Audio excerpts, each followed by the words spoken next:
Morning, peeps. I'm back again. Now, I can't try and keep this reasonably short. You've got things to do. You don't want to be spending hours listening to me waffle on, don't you? But I have got a goat pick for you this week. Yet another one, peeps. Following on from Thiago last week and a stack earlier in the season. Now, a lot of my transfers, although to be fair, I haven't made many transfers this season yet.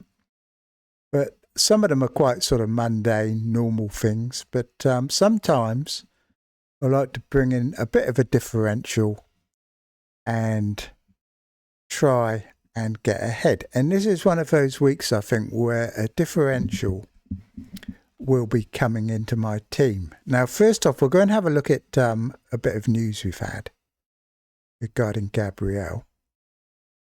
It looks like he's going to miss about 6 weeks, 6 game weeks at least, 1 or 2 months, which I think, unless you support Arsenal or you are Gabriel, I think that's actually very good news because it removes any uncertainty, doesn't it? Now we don't have to worry about whether we're going to keep him, whether we're going to sell him.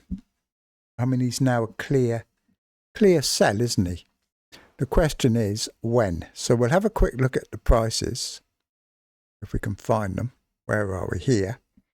Now, he's currently at plus 87%. He's only dropped about 10% in the last 3 days since we heard the original news. His sales are picking up slightly now, dropping 1.76% per hour. But it looks like, because of all his owners, he's probably going to fall quite slowly, I think. We've seen with these high ownership players before, they can take an awful lot of transfers for them to drop. Now, FPL Statistics, the old site that people used to use, used to show how many transfers are actually needed for a drop. But this site doesn't seem to have that. But it's probably going to be hundreds of thousands of sales needed just to drop his price once. So I'm not in any rush to sell him at the moment. Semenyo is another one being sold. Now, Semenyo was going to be my transfer this week. I was going to do Reinders to Semenyo. The injury has increased his sales. It's made me realise that if I bring in Semenyo, I'm buying in a player that a lot of people are looking at taking out in a week or two. People are going to be moving towards Man United assets, I think. And Semenyo now at over 8 million is quite expensive. His best form was at the start of the season. He's now distracted a bit, I think, by all this media speculation about him being sold in January. I don't think it reflects well on the club. I mean, how must you feel if you're playing for Bournemouth just knowing you're playing for a selling club, which is what it looks like they are now? I mean, they could have been challenging for Europe. Instead, it looks like they put in this release clause, hoping to make money on Semenyo. And we see it with other clubs. Brighton are another one. It's always selling their best assets and staying mid-table, except you can't do it forever. Southampton were always selling their assets. Eventually it catches up with you and down you go. But it's not good, really. Not good. All the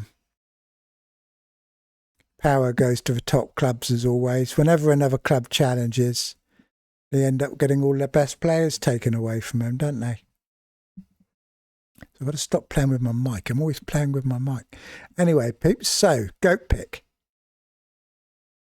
Let's have a look. Who am I going to bring in for Reinders? Like I said, it was going to be Semenyo. Gone off that idea. The other option I was looking at was Szoboszlai. But to be honest, he just doesn't excite me. And I'm not yet 100% convinced that he is a proper FPL asset. I want to see more, basically, and I will be getting rid of Njai in a week or two. So then I can get Szoboszlai if it looks like he is a proper FPL asset. Because at the moment, We've seen him play really well for Liverpool, but they were kind of in tough matches. We haven't seen how they set up in these easier fixtures that they've now got. And I kind of want to see that before committing to him. And he's obviously nice and cheap. He probably will chime in with a few assists. He got a couple of assists in international duty this week, didn't he? But then again, so did Wirtz. So taking out Reinders, another choice I had was to take a hit. And to take a hit to take out Gabriel and bring in a Brentford defender, who are my main targets defensively for various reasons, and to take a hit and bring in Bumo or Reinders. But the problem with bringing Bumo in is that he's going off to AFCON. I know it's still 5 weeks ago. He could easily outscore in future, rather, not ago. A senior moment, peeps. I had one the other day, didn't I? I took that video off that I did about Gabriel on Sunday because I got so much abuse because I got his name wrong and said he was Virgil, called him Virgil, had an adductor injury. Got loads of abuse from one person in particular. You know, a lot of people were light-hearted about it. I like all that stuff. But one person came on and was actually like really abusive. Like made 4 separate messages telling me how useless I was. So like I've shadow banned a little prick anyway. But he was obviously having a bad day. But you know, but there's a reason I'm New Zealand senior chess champion, peeps. It's because I'm senior. So I will make the occasional get the occasional name wrong. So that was one option. Take the hit. I don't like taking a hit particularly. And I would have to make another transfer. For AFCON, I've already got to make a transfer to get rid of Gabriel. Now, a lot of people are saying, oh, we got all these transfers in game week 16. You don't have to worry. You do, but I don't want to have to be using them all. I've already got Sarr and Njai. I don't really want Bumo as well. That's 3 AFCON players. And that's without all the other stuff that goes on a daily basis, you know, injuries to other players and all that sort of thing. I don't want to get to game week 16 and find out I have to use all my transfers straight away. I want to keep those transfers for later on. So I won't be taking a hit, although I'm quite aware that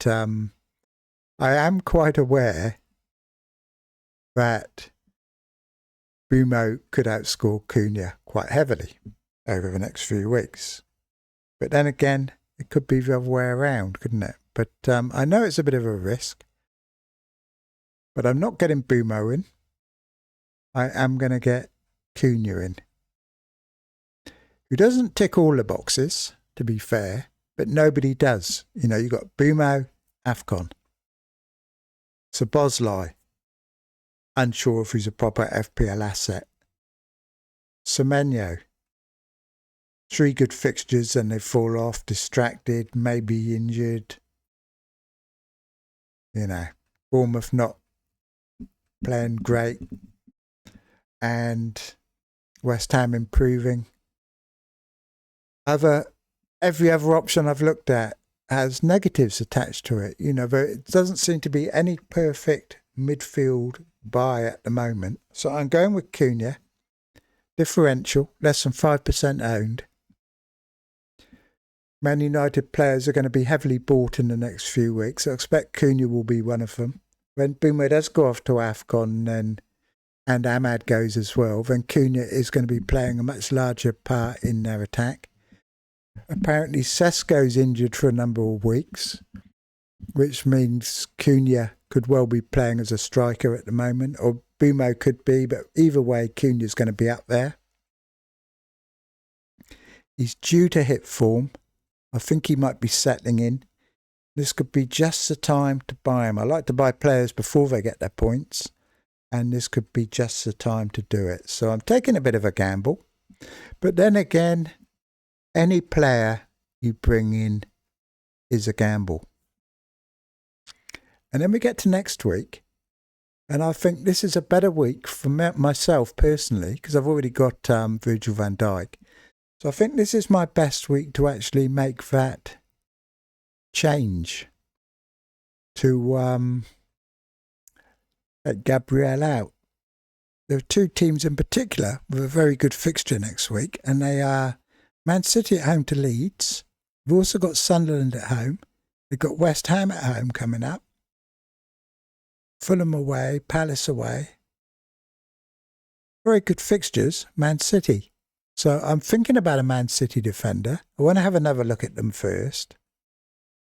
I'm also a bit wary, having just taken out Reinders, who is a good player, but when you're planning defensive rotations and everything, the one thing you really want to know is whether your player's starting or not, which is kind of what puts me off getting a City defender in. I mean, we know the attraction, but all too many times it ends up turning out badly, doesn't it? You know, I mean, I bring someone in for Leeds. Maybe we don't even play. So then I have to play one of my defenders who doesn't have an ideal fixture. Or I can get a Brentford defender who are at home to Burnley next week, who I don't need for 14, 15 anyway, because I've got a great defence. But I do need in 16. So I bring in a Brentford defender. I get to play them against Burnley, Leeds and Wolves. They're very cheap. In a few weeks, Palmer's going to be back. It could be a refreshed, non-injured Palmer, not restricted by his groin. Could be the old Palmer almost back. And we might want him. So going for a 4.5 Brentford defender can be quite appealing over a Man City defender when I know they're going to play. They don't have Europe, so there's less chance of them becoming injured. They've got nice fixtures, just like the City defenders have. They've probably got more chance of bonus points, more chance of DEFCONs. And like I said, they're a lot cheaper. So I'm thinking of a Brentford defender next week for Gabriel. Either that or a free hit and kick the can down the road for another week. Although I don't think I need to.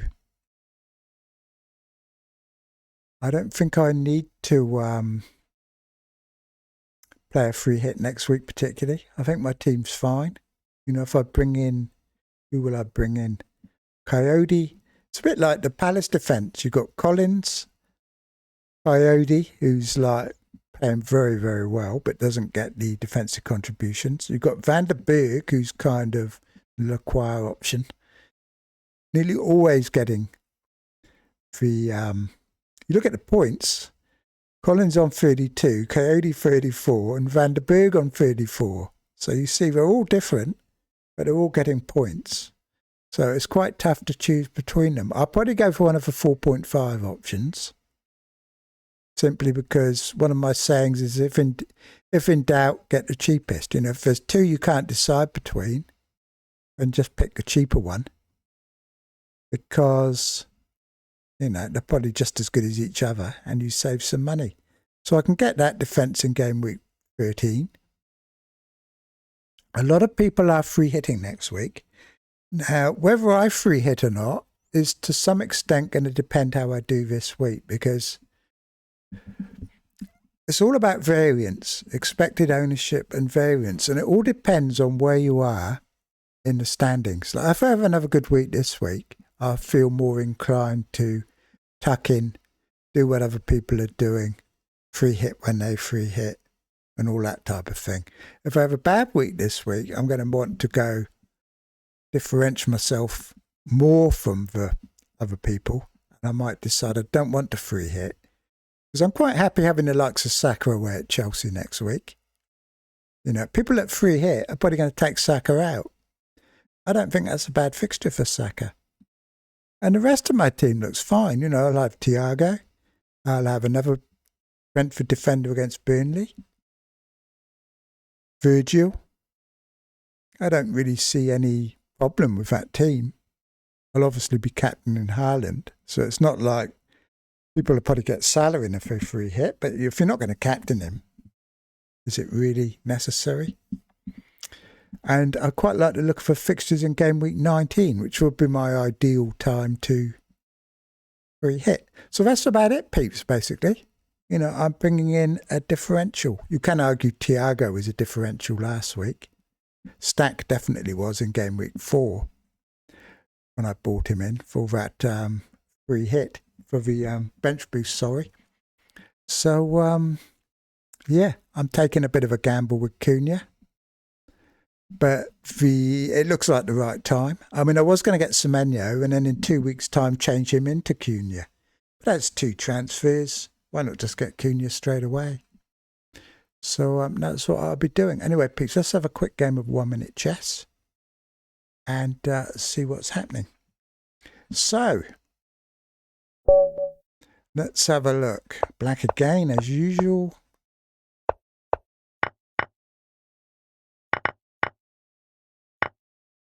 Lots of pieces coming off. What's he up to with that knight? He's getting aggressive on me. Go away, knight.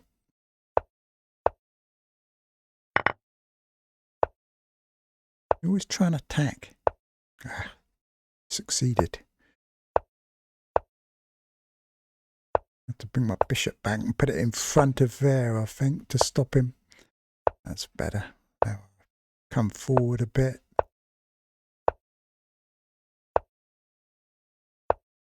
Try and attack myself. Forked his knight and his bishop, so one of those is going to disappear. Going to use timed. He's moving quite fast, isn't he? Is he just taking down there? Which one shall I take, peeps? Which one shall I take? Take the knight.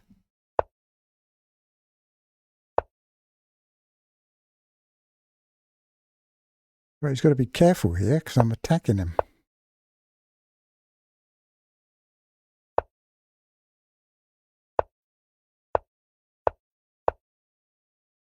I probably could have done better there, I think. But he could have checkmated him.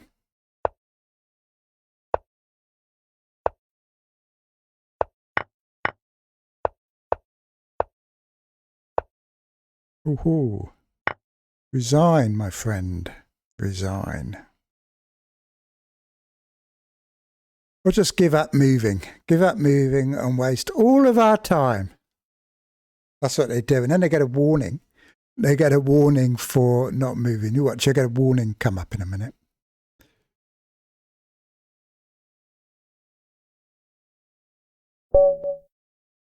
Oh, he didn't get a warning. You should have got one, peeps. Anyway, that was easy. That's what they do. They can't even resign. Do you know what I mean? They can't even repress it. They have to sulk because they've lost. Anyway, so, yeah, this is it. I feel happier about bringing Cunha in, I think, than bringing Semenyo in, because even without that injury, it was kind of nagging at me that I'm bringing in a player that other people are now trying to get rid of. I mean, it's not that he's bad. It's just people are going to want to be moving towards Man United, I think. And Semenyo at his price, he's over 8 million now. When I had him last season, and he's quite hard to get rid of because he gets points sometimes. Like he'll probably get a goal against West Ham and people will be like, oh, I'll keep him. But then he'll have like 4 or 5 games where he won't get any points. And then you'll think, right, I'm going to get rid of him this week. And then he'll do the same again. So I ended up having him for most of last season. I mean, he was an okay asset. But there are others that I kind of want, really. And double Man United midfield. I hope I'm not being overly influenced by D-Unit. He's always telling me how good Man United are. So they better not lose 2-0 at home to Everton. Anyway, peeps, I'm off now. I'll be back later in the week.